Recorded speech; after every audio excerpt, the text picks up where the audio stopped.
Good morning. My name is Nitza Varner, and I'm actually going to be discussing the IEP process with you today. IEP stands for Individualized Education Program.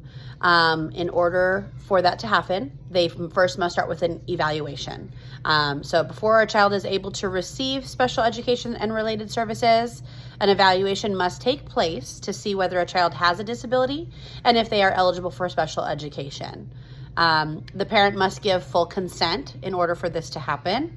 And the reason why we identify first evaluate first is to see if the child has a child with the disability as defined by IDEA, right?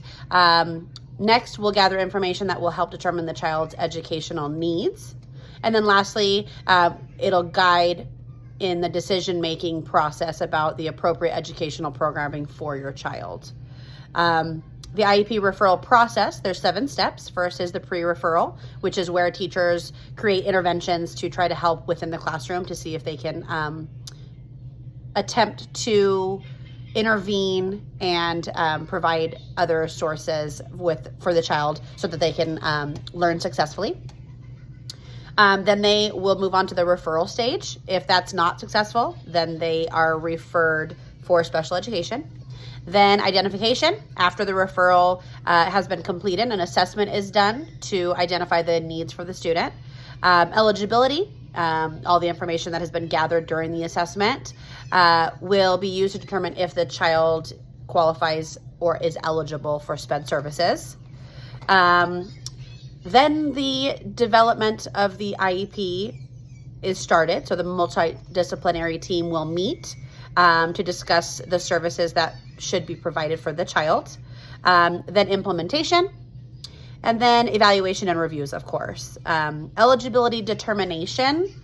The parent of the child and a team of qualified professionals must be the people that actually determine whether or not the child is meeting their educational goals. They will determine, with the qualified professionals, including the student's regular teacher, the school psychologist or speech pathologist. They will all be evaluated by them as a unit to see if that is something that needs to be referred to special education or related services.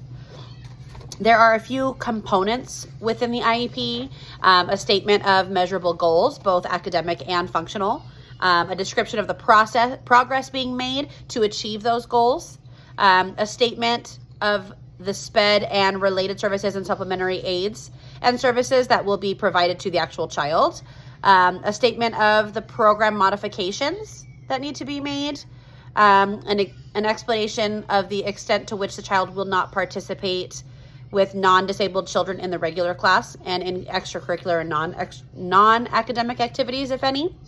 A statement of any accommodations that are needed to make sure that this student is successful and then they're performing up to standard. And then an estimated date for the beginning of the services and how long the services will need to be provided to your child. Parent and student involvement is key in the IEP process. It is extremely important for a parent and child to be extremely involved. IDEA was actually created to implement a meaningful partnership with families and educators. Parents are super important in the IEP team because no one knows your child better than you do. So we definitely want parents and family members to be very included in this process. And lastly, my role as your student's teacher is to help them any way I can.